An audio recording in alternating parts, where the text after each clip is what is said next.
Good evening, everyone. Welcome to the Alpha Tech Podcast. I'm Daniel Hesters, and this is Red Powell. We're here to show no mercy in the world of 40K, and we are on the exit of LVO and the ITC season. We got back a little late Monday-ish, most of us around these parts. So just kind of getting settled back in, and got a lot to talk about with between LVO and ITC ending up where it did. Red also has some pretty cool news he's been working on, and we'll go over a little bit of that as well. So first of all, it was great seeing everyone, meeting all the new faces that I met. Had some really good games, really good opponents. I didn't do as well as I thought I would, but I had a winning record of 4-2. Then went into the RTT and won my bracket. I wasn't sure if I was going to play that or not, but I ended up playing it and had some good fun. So there was some rough times, some good times, some bad times. Um, I know I had wanted to play Alex Fennel, who I played at Pro Tabletop again, but I was wanting to play it in kind of a better setting. Uh, I ended up playing him round 3 after the BCP thing fixed. Um, there was a delay that I'm pretty sure most people have heard about, but instead of harping on it in a negative way, because I for one, and Red here was one that had to kind of endure the time and the extra game time that we had to spend. Um, I would prefer to actually uh, have everyone go over and read the post that Paul and his guys at BCP wrote explaining what happened. There was a new tool that they were implementing to check lists. This was supposed to help all TOs in the future, not just LVO. They did some testing on it prior to LVO, and apparently it sort of backfired on them a little bit. But that post says a lot more than I can explain to you, and does a whole lot of good job. Just uh, they apologized and knew they were kind of on the hook for that time frame that we had to wait. But outside of that, LVO actually ran pretty smooth. Um, there was a lot of questioning going in on code of conduct, models, paint, etc. I didn't really see anyone that had too many issues.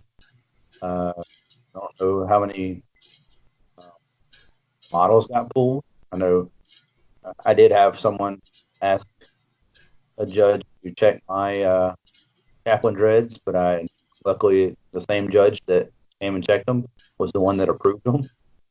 So yeah. That being said, if you're going to a tournament and you have some kind of conversion or something of that nature, it counts as. It's always best before you go anywhere, especially if you're traveling, to go ahead and send that over to the judge slash TO and go ahead and get that approved. That way you have those issues, or you have a document that you're clear and good to go. So my games, I ended up going 4-2, like I said earlier. I played a lot of Marines. Um, Day one, I ended up in a Iron Hand mirror match. Game one. Game two, I also played Iron Hands. Game three, I got to play the phenomenal Alex Fennel. Nice as can be, unless he's on a 13-hour binge, and we're both hungry. At that point, it's just let's go.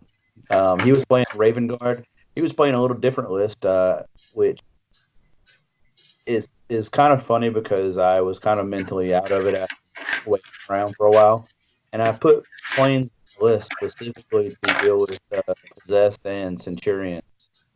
and I just completely misplayed it. He's an awesome opponent, and he took advantage.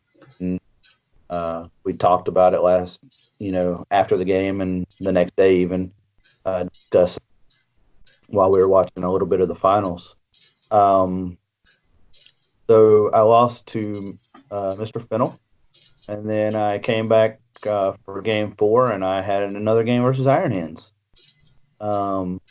Then game 5, game 4 was kind of interesting because that's the mission with the relic in the middle, and I got put on a table where the biggest building you can possibly get is in the middle of the table, and per ITC rules, can't have an objective in the middle or in a building. So the judge moved the building over, and it was pretty much bowling ball city after that. So Iron Hand versus Iron Hand, let's see who goes first, kind of thing. Then game 5, I ended up playing Iron Hands, and game 6, I played Iron Hands. So, and going into the RTT the next day, I played 2 Iron Hands and a Raven Guard. So, or excuse me, the game 2, I had Eldar. I played Daniel Olivius from Smite Club. That was the only variation outside of Marine. So interesting, because I kind of thought I would hit some Possess or some Chaos eventually, or something different. Yeah, I just I stayed with the Iron Hand versus Iron Hand matchup for a while. A lot of great games, a lot of great people I met this year that I haven't played before, with the exception of Alex.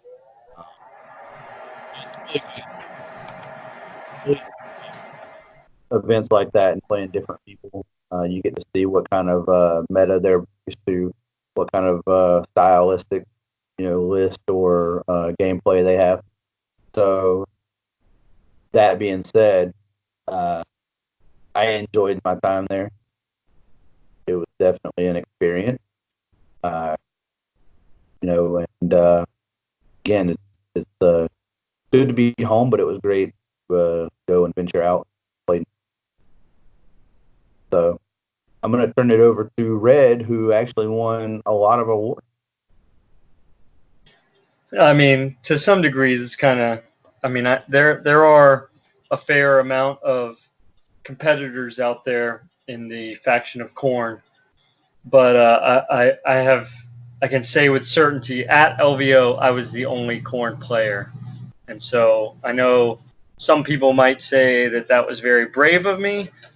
Some people might say that was not as smart of me, but I thought I had a great time, and I hope that my opponents had a great time, because that's really what I was going for. I knew, and as I'd said before, going into it with all Khorne, that I was walking into a ranged meta, and that taking a assault army, I was going to be up against, could I get there or not? I walked up to literally every table. I played 6 games, the first 2 days, and then on Sunday, while the finals were going on, I played 2 pickup games, and both of those games were against Marines. Because unlike you, Daniel, I had a little bit of a different experience. I only played 1 Marine army throughout my 6 games, so just a little bit of a different engagement. And you're going to see that. We talked about that.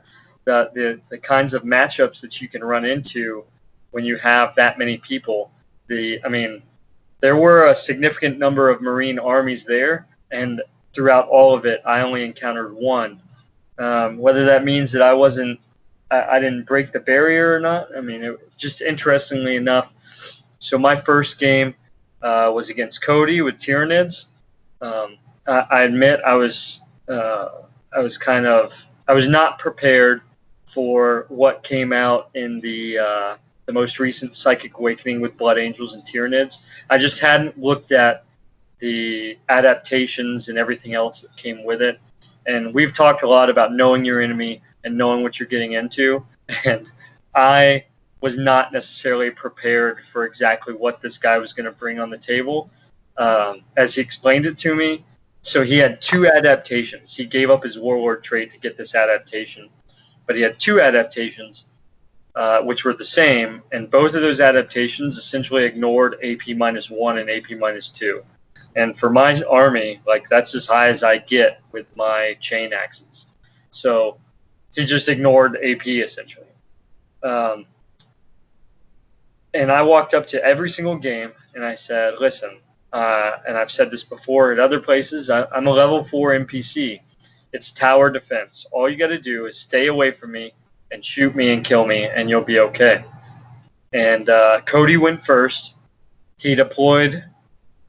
He put a screen on the front line.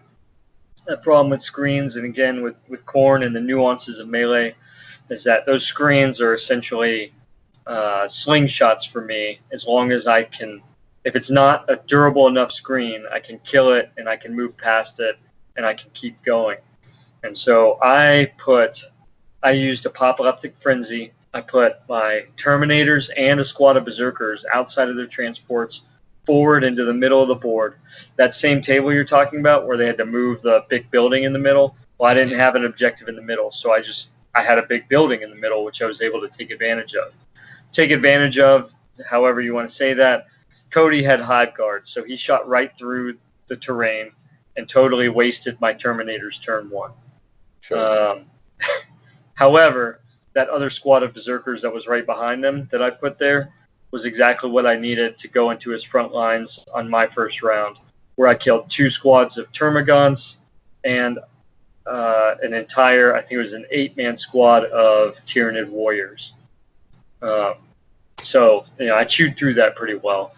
After that, he did a little bit more fire back in the second round, but by the second round I had my, I'm pretty sure he killed Disco Lords. However, the second round, the Berserkers got out, and I essentially collapsed his flanks in close combat. He had Exocrines in the middle. So they've got this new thing with Psychic Awakening. It's this ability to essentially have exploding shots.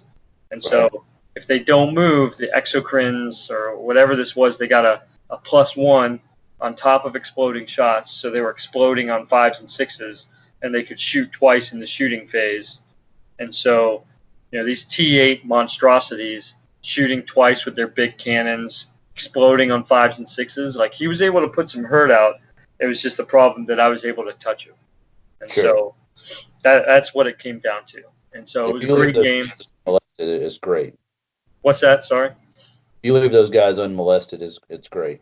Oh, yeah. Yeah. No, if he'd had, he was just picking up my models with shooting. It just is the fact that I got to him that was able to give me a reprieve so that I could get the fighting in there. Round 2 was an awesome game against Wyatt Harris. He was playing Renegade Knights. I showed up, he had 4 Knights, the different variations, and then 2 Helverins, the Chaos versions. And he deployed right in the middle. I deployed right in the middle. He went first. I put up 2 squads of Berserkers with Frenzy, and he just came around the piece of terrain and totally melted a squad of Berserkers. However, as it was kind of a trend that I started to see, man, this new World Eater stuff, I've been play testing it, playing around with it, and I knew it was good. I knew it had some momentum, but I didn't really get to see it in full form in my most competitive ways necessary until LVO here. And so I would send in 1 squad, and I would increase their AP by 1, so their axes were all AP2, their chainswords were all AP1. I would get them Veterans of the Long War, so they were +1 to wound. I would give them Death to the False Emperor, so whatever I was fighting that wasn't Imperium, I got extra attacks on 6s. And then if I was fighting Imperium, I got 5s and 6s. And then I would go as far as to give them another CP to consolidate 6 inches after when they went to consolidate, so they could cover better ground. And then if I had the Lord nearby, they rerolled 1s, and if I had the Champion nearby, they rerolled all wounds. And I'm telling you right now, I had an amazing game with Wyatt. 1 squad that turn, 1 squad of Berserkers destroyed a Helverin in one fight phase, a night in another fight phase, and another night in the third fight phase. And that was pretty awesome. We ended up tying. What's that? Sorry? That was one squad. One squad, man. I'm telling you, like they go Super Saiyan. They go nuts, right? And so we can talk about this more in regards of tactics later. But the trick for anybody that's sitting there wondering about it, the fact that I can continue to fight again and again and again and again is one of the ways that I protect myself from you. Let's say I'm fighting you or whatever, and I'm interrupting, or you want to interrupt on me, is I will kill a unit, and then instead of consolidating into you, I will stop outside of an inch of your next unit, right? So I'll kill a unit, and then I'll go to consolidate, but I'll stop outside of an inch so you don't get a chance to activate. The only chance that you would get to activate is if I failed to kill you in one of those fight phases.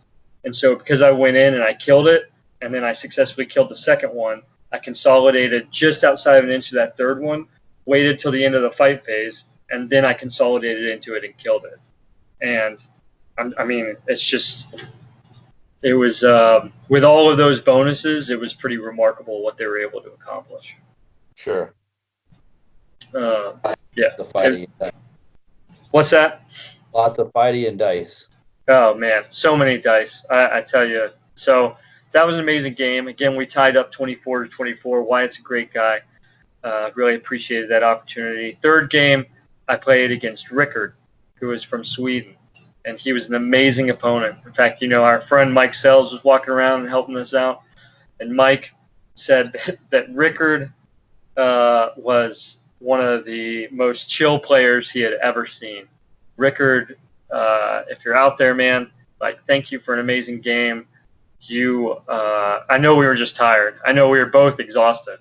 But he even asked me at the end, like, if I thought that I had the game in the bag, because you know, long story short, I did end up winning. But honestly, I told him, and I'd say it again now, and I said it again later, every roll matters to me. If I fail a roll, it can be the make or break point for the Army, because that unit's just sitting there in the open after I fail a charge. And so it's just such a big deal that I make charges and that I do everything I can to make sure it gets there.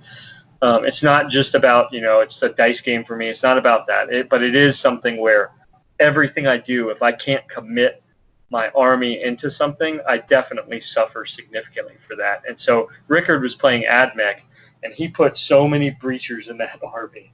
It was crazy, man. He's back in this corner. He was way back. And so even when I went first and I came all the way up, the benefit of it is that I got to go first. You know, my previous two games I'd gone second. This game I went first. I threw everything up there, and there's just a benefit to me to have my army that much closer to him, because his shooting, just I think I picked up three. I picked up 2 Disco Lords and a pod right out the gate, and then he wasted a Berserker squad. So I lost 4 units in one round of shooting from everything he had. It was just crazy, man. But I still, I'm telling you, that one squad of Berserkers, super, you know, they go friggin' Super Saiyan and just launch in there. And we're talking, I killed all of his characters. I killed a squad of breachers. I mean, it was just crazy. Like, they don't stop, man. Once they get going, and by the end of it, they were touching his Scorpius indirect fire platforms in the back, because they were consolidating 6 inches. And so the distance they were covering was just ridiculous. And so, I mean, like, it was awesome. I know, like, Rickard was putting everything he had into me, and I just kept coming. And I do think that if he had gone first, I probably wouldn't have had the hammer to be able to sink it in to really finish the game like I did. He had an excellent crafted army, and he knew exactly what he was doing. He tried to stay back, but he had to move up to kind of get some of those shots in there at the beginning. And so it was pretty good. It's a limited range army to a certain degree. Right. But I mean, again, like his, you know, my fear of Imperial Fists, he had that capability with those breachers. He could just tear me apart, and he had the movement, and he had a lot of bonuses and benefits going to it. It was a really awesome army, and I had an amazing game playing with him. So not to cut you off, but you mentioned Mike Sells, so I'm going to give him a big congrats and good buddy job because man, that guy flew out to Vegas and all he did was walk around and look at our games and give us water. And without Man, that, I got to tell you, I first heard that he wasn't going to be able to make it, and then some plans changed, and a lot of thanks to his wife that plans were allowed to change, and he came out our way, and he hung out with us, and it was just awesome. I mean, and that goes back to this whole thing is not just about a game. LVO is not just about the game. Sure, it's the end of the season. It's essentially our world championships, for the season finale of the ITC. And it's an amazing event, but it wouldn't be the event that it is without all the people that we get to reunite with and see that we don't get to see all the time. So it was just an awesome time. I mean, similar events, some of our favorites like Warzone Atlanta share similar qualities and whatnot. It's just so good to hang out and be with a lot of these people. right? I would have been dehydrated on the floor probably if it wasn't for that guy. Oh man, yeah, he was holding it down. He definitely was a major pillar of support for me as well. But yeah, so that was day one, man. I was exhausted. I know you were exhausted. Like that just took me out. So day two, round 4 against Micah. Man, that was so. I found myself against Tyranids again, right? Like I had one Imperium army. I was just but I could see in the list it was either Eldari or Tyranids. And so I didn't know which one I was going to end up with because, you can move up or down a little bit here or there depending on how things shake out the next morning. And so I go into Tyranids, and he's got, man, we're talking Kraken and Kronos. So I was much more comfortable with what I was looking at. I wasn't comfortable with exactly how it was coming at me. And so I put my army. He was going to go first because it's an even mission. So he deployed first. He technically lost the roll-off. He puts his army down. I put my army as conservatively as I can so that those gene stealers that are going to come 30-something inches at me, I'm trying to make as little contact space for them as possible. But I still put myself up on the front line because I wanted to fight that. I was ready to fight as much as I could. And so I blocked off my space so I could actually get out of my vehicles. And then, man, next thing I know, I seized. And so when I seized, I went all out. I threw myself into his front lines. I got units I had my Dreadclaws in. I had a Demon Prince in. I had 2 Disco Lords into the fight because it was Dawn of War deployment. So I made that distance with my advance and charge Disco Lords, made the charge with the Dreadclaws. I threw myself at it, man, and by the end of it, most of his Gene Stealers were dead. I killed the Brood Lord right out the gate. It was tough. And then he brought in the Swarm Lord and brought in his Hive Tyrant and everything. Berserkers deployed, and it was just that being able to seize was a pretty crushing thing. After that, I played against Kyle Perry, another amazing game. I lost that one 19-17. He did exactly what I recommended as far as he was all the way up against the back line. All of his models were just literally lined up against the back of the board. Long deployment. The long edge of I think it was a pointy Dawn of War. So he was all the way back there. And I tried to close the distance. I just couldn't get enough effects on him, and Kyle crushed me with 19-17. It was a really good game, though, and I had a blast, which put me into Game 6 against Bill Kim, great player I've known from he's from I've seen him at the Mid-American Gaming Series in several places. I've never had a chance to play with him, but I finally got a game against him, and he had Raven Guard. And this was my first game. My 6th game was my first game against Space Marines.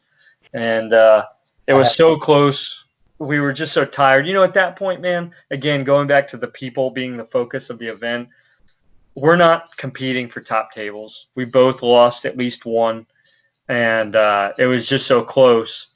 And we had a great game. We had a good game. I really enjoyed it with Bill. And we ended up tying. It came to a 17-17 tie.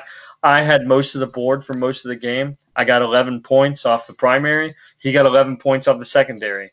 And then we got 6 and 6 off of our vice versa. And so it ended up being a tie. Overall, man, an amazing weekend. I got 3 wins, 2 ties and 1 loss. So people ask me how I do. I've been joking around saying, well, I only lost once, but it's been a really good time. And then I achieved my goal, man. I achieved the goal. I ascended the skull throne. I bathed in the blood of my enemies and my own troops that were, maliciously slaughtered, thrown into the meat grinder. I'm #1 corn for 2019 for ITC season 2019. That was the goal I put out. I know for some, maybe it's not as big of a deal. But that was my goal. Like, that's what I wanted to do. And I'm really happy I was able to achieve it. It was a tough road, especially as Space Marines continue to roll out with their supplements. Being a corn army became harder and harder and harder. And I still tried as hard as I could and threw it all in there. And I'm really glad that I got to come out and accomplish that goal. So I really appreciate it. You did it without souping it or without psychic powers. Yeah, so some of my stuff, as far as soup, it was corn. So I earlier on in the season I played with bloodthirsters, and I had some, but I've had no psychic powers. It's been pure corn. Every single model in my army has had the corn keyword in it, and so I've never deviated from that as far as my path up to corn, as it should. I started to play Chaos Space Marines earlier. I was having fun with a new Abaddon model, and that was fun and everything. But as soon as ITC transitioned to allowing people to be corn, I was like, oh, snap. Here we go, man. I mean, 2017 Warzone Atlanta, I ran almost 60 Berserkers. And I just couldn't see myself doing it any other way. And especially, man, so I was playing around with Red Corsair Berserkers or World Eater Berserkers and all this kind of stuff. I mean, between Vigilus Defiant or Vigilus Ablaze, and then coming out with the Psychic Awakening and all the stuff World Eaters got. Like, I'm so glad I got those Terminators together. They were loads of fun. I don't know if I'm going to keep playing the Terminators, but I do know now that I have ascended the throne, I'm probably going to keep playing corn here and there. But it is going to be nice, man, to stretch the legs and throw in some psychic powers. I can tell you what, every single game I played, I believe this is correct. Every single game I played, one of my opponents would ask me, so you have no warp time? Like, they had to double check. They're like, so there's no double move? I said, nope, no psychic powers. And they laughed. I know they were laughing with me, but I think there were also some of them, I mean, Well, they're laughing at you. Yeah. No, I get it. Man, I tell you what, I get it. Call it what it is, right? Yeah. No, I get it. I mean, I put that upon myself, and I had a great time. And I hope that, the Dread Claws were fun. I think they looked. I want to keep painting them up. I want to keep working on them, because my paint job just doesn't look as good as I want it to be. But I want to put more on there because, man, they were just so fun. And I had a lot of people come by and say that, it was cool to see those back on the table again. And it was just so much fun to be corn and do what I did, man. I had such a good time. I knew, like I said before, going into this, I was not sitting there saying I was going to make it to the top 8. I was not saying I was going to win overall or crush it or whatever. No, I just wanted to win corn. I just wanted to do that. And even if I hadn't, some of the people I was competing out there, like Horton, our good friend, if he'd won corn, man, all the power to him. Like, it would just, it's more reason for me to want to compete and have a good time. So it was a really good time. So I'm gonna be honest. I was kind of jealous to watch the Dread Claws because I've been wanting to play mine for so long, and I let someone take mine to LVO, and I felt like running over there and snatching them away from them and playing them myself because I saw yours. They're fun, man. They're fun, and they definitely. So they're 110 points, whereas a Rhino is 60-something points now after chapter approved. I think it's like 67 maybe. But either way, man, 110 points. And we'll see, Forge World and its rewrites or whatever could mean something different. It could mean whatever. But, if it doesn't and they still stay as they are, like, I think that for anybody playing Chaos Space Marines And if you're doing any kind of degree of rhino rush or whatever, that 15-inch movement and being able to fly was awesome, was absolutely amazing. Definitely got me into the fight to one extent or another. And even when they didn't get me into the fight, or if I dropped out early, like my guys got out of the platforms, they were awesome, especially in some of these board control scenarios of being able to get around and just sit on objectives or go get something off in the side or whatever. Almost like a fire and forget missile, so playing the Tyranid player, he put down some Ripper swarms. Well, I got a job for a Dreadclaw. I just went and hunted down those Ripper swarms. Because I mean, the effectiveness of my guns was my combi bolters with my Terminators, and that was it. And so the Dreadclaws being able to do their burst pistol and everything, definitely worthwhile. They did a great job. I'm not saying that they're the meta to break all metas. I'm not saying that they're the best and everybody should stop what they're doing and drop, their 3 Lord of Skulls and go buy Dreadclaws. But they are fun, and I did like them a lot. I got to figure out a better hobby-wise, a better construction. Maybe get some of those Corsec rods or something like that. Because the GW Flyer stand, as much as I like them, it's just the Forge World model itself. The resin is so heavy. Yeah. And so I'm always concerned. You'll see some of the pictures. I did always like to take like a starting picture of every game where I would put the models on their stands. And then fortunately, I never had an opponent that had any issue with me taking the model off the stand and putting it right next to it just so it could be represented. And I'd pick them up and move them or do whatever. But I had to pick them up and put them in position because they're just so top heavy on those stands. They are, man. Yeah, I fortunately only had a little, so that they have like the big claws and then they have like the little teeth around it. I fortunately only in one like fall over situation had one of those little things break off, and that's not too bad. So not only did you win, you won what, best corn hobby. Yeah, so I got the corn hobby track. I got best corn at LVO, which again, I acknowledge I was the only corn at LVO. But I did get, again, my main goal. I got best corn overall for the ITC season. That was it. And not only that, but you accomplished a lot more. Yeah. So I want to.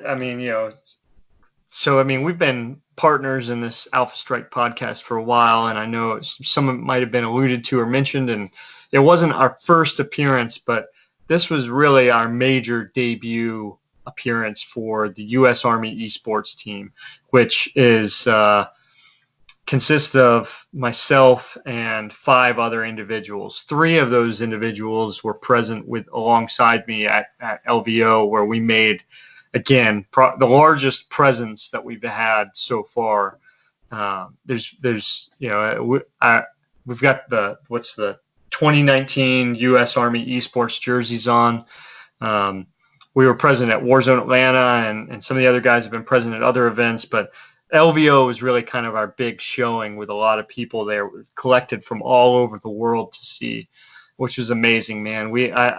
I'm so honored to be able to be part of this outreach program for the Army. And it's such a dream come true to be able to represent the Army in an aspect and a hobby that I love so much. Because we're really like, it's a real deal. And then this isn't the only job that we do, of course. Like, I'm here in Kansas at CGSC, and the other individuals who will take some more time to introduce at a later date.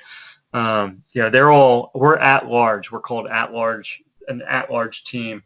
So like, Justin Pizzaferrato, he's a master sergeant who's currently an RTC instructor, and Captain Ivan Cho, who's at the Seaburn unit out of Maryland, and Staff Sergeant Shane Watts, who's also out of Maryland. Like those are the 4 of us that were present. We did pretty well. I was really happy with how we did. It wasn't just about competing. We've got our outreach mission as well, but the ability to compete alongside everybody and represent the Army Esports team was awesome. And we had a lot of excitement, people coming up and talking to us about it. And there is a lot to a community that I think we have a lot of opportunity to build on for the community of people, whether they're people that are interested in the Army and haven't participated in it or served or had an opportunity to serve yet. There's those of us that are serving active duty now or reserve and National Guard. And then there's all the veterans and retirees that are out there too. And that's just such a wide community of people. I mean, we're playing a war game, right? We're playing a tabletop war game. And so everybody kind of shares degrees of interest in this game to one extent of something military. And so it's a great contact point in regards of the U.S. Army Esports team. And so, you know, I'd say out there, if there's anybody that wants to talk to us, by all means, please feel free to reach out to any of us. If you ever see us in person, just come say hi. We'd love to meet you, come, you know, talk to you, answer any questions in regards to it. There's a lot to it that we love to put out as far as in regards to the Army.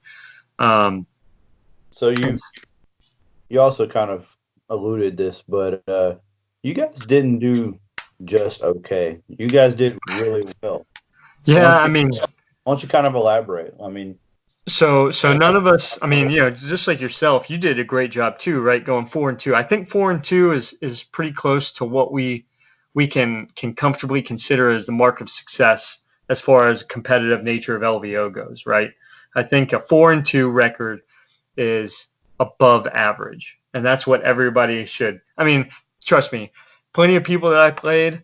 I had an amazing pickup game with a guy I met Sunday named Matt, who said his expectation for showing up to LVO was 1-5. That's what his expectation was. And he went 4-2, man. Like, again, 4-2, you know, I mean, don't get me wrong. Like, as long as you had a good time, your ranking and your scoring doesn't matter. Like, that's the key thing, is have a good time. We've talked about it. There's a lot of regards of if you're going to have fun or if you're going to have fun and win, right? Those are two different ways to approach it. Sure. So I'll start. So Justin, JP, he was 56th place at LVO with a 5-1 ranking. I think he was pretty well off in the running for. I mean, I had confidence in him going forward for top 8. He made it into the shadow round last year. He ran an excellent. This year, he also, you know, a build on list with Grotesques and Haywire Harlequin bikes. So like that for those that might think that the Grotesques are dead because of Thunderfire cannons and everything, that's not necessarily true. It's a good deterrent to them, but it's not necessarily true. And so he went 5-1, which is awesome. He did such a good job. He ended up worldwide. He was 144 in the overall season. And he was deployed most of the year, so you know, going that. He's been busy. I mean, he's been doing the ROTC stuff, which is right. it takes up a lot of time, and he's doing a lot of great work out there with the cadets and Cadet Command. And so he's been pretty invested in the future generations of the Army and what he's doing at ROTC. And so he's been pretty busy. That's an excellent rank for someone that's been tied up like that and has a family. Yeah, no, that's amazing. And so Captain Cho, he placed 161st, went 4-2, and was ranked 120 worldwide, which is, again, just, I mean, you know, we're not just, it's not just about the outreach. We you know, we are competitively minded, and we want to be good at what we do, even in our hobbies, right? We can take the standards of our profession and try and excel in that regard. And he did a great job with 4-2. And then Staff Sergeant Watts placed 112th at LVO and ranked 79 worldwide in the ITC overall. And so, I mean, that's, you know, the amazing jobs by all of those guys. I, of course, you know, my corn was my primary focus and went 110th in the overall, or 110th at LVO, and then I was 295th worldwide in ITC, which, I mean, I'll still take given my capacity with corn. I too was moving around quite a bit. I regretted in the mid-season I had to leave my friends that I had made in Kentucky, and I came out here to Kansas, where I've started to really try to jump into the community. It's been real nice. Well, that's awesome, man. I'm glad that you guys are up and off the ground. I know there was a couple of articles done of you guys. So if you guys haven't seen that, definitely go check it out. The Worthiest Adversary as well has it posted, I believe. Yeah. I shared. So I talked about in that article some pretty awesome stuff, and getting to share this too was just really great. I really appreciated the opportunity that I was afforded. I am here at CGSC going to my professional learning that I'm doing here in Kansas, Leavenworth. I'm getting a master's in war game design, which is a pretty awesome tie-in to U.S. Army Esports, and then also what I do professionally in the Army. And so with war game design, we did these articles where it kind of talked about this project, the project that we're working on, my thesis project. I have to actually create and design a war game. It's part of my project. And so it's just, man, I've been really honored and blessed to be able to have these experiences and to be able to tie this all into this hobby that we're all here enjoying. And so to be able to, again, like I love, if anybody's got any questions, I'd love to be able to share it with anybody that's got any questions in regards to U.S. Army Esports, or the whatever else that we've gone on about. And so any and all of it, I'd appreciate being able to share that. So by all means, reach out to us at any point. I'll gladly take the time to talk to you.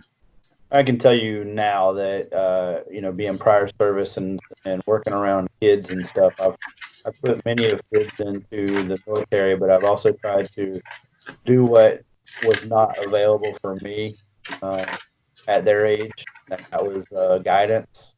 So as I know Red, he's very, very upfront and honest about a lot of things. If there's any questions about military, or you've got a family member that's going in the military that needs to talk about the Army or whatever, hit him up. Let him know. This is part of what this outreach is, I believe, if I'm not overstepping my boundaries there. Yeah. So the outreach, we're just trying to, get, if people are interested in the Army, by all means, let us know, and we'll essentially, we take some basic information. We get you in touch with someone, because I'm not a recruiter by any means, right? I'm not. I'm part of this program where the whole point is to be able to get the Army connected with people out there, out and about, right? Like, I think it's a pretty awesome initiative in regards of the Army and esports, right? So, like, I know there's some people out there that might think that esports isn't as big of a deal, and I'd say for the younger generations out there, I mean, you and I are kind of in our midlife here, but when you take the younger generations and everything, esports is a pretty big deal. I mean, it's pretty huge out there as far as how video games have continued to progress and what that means for society writ large. And I think it's a great avenue and approach for the Army as far as engaging with the younger generations. And the fact that they're taking the time with esports and allowing us to do this with tabletop wargaming, I had all sorts of folks talk to us while we're there at LVO and previous events. Just, like yourself being a veteran, or other folks that have talked to us, and I had a lot of people that were like, man, where was this program when I was in the Army or whatever, and my friends I've got some friends that are in the Air Force that would love to kickstart an Air Force esports program. And again, it's not just about us playing games, it's about us being able to engage with folks and being able to share our experiences with the Army. I mean, admittedly, I'll tell everybody, it's not like you're just going to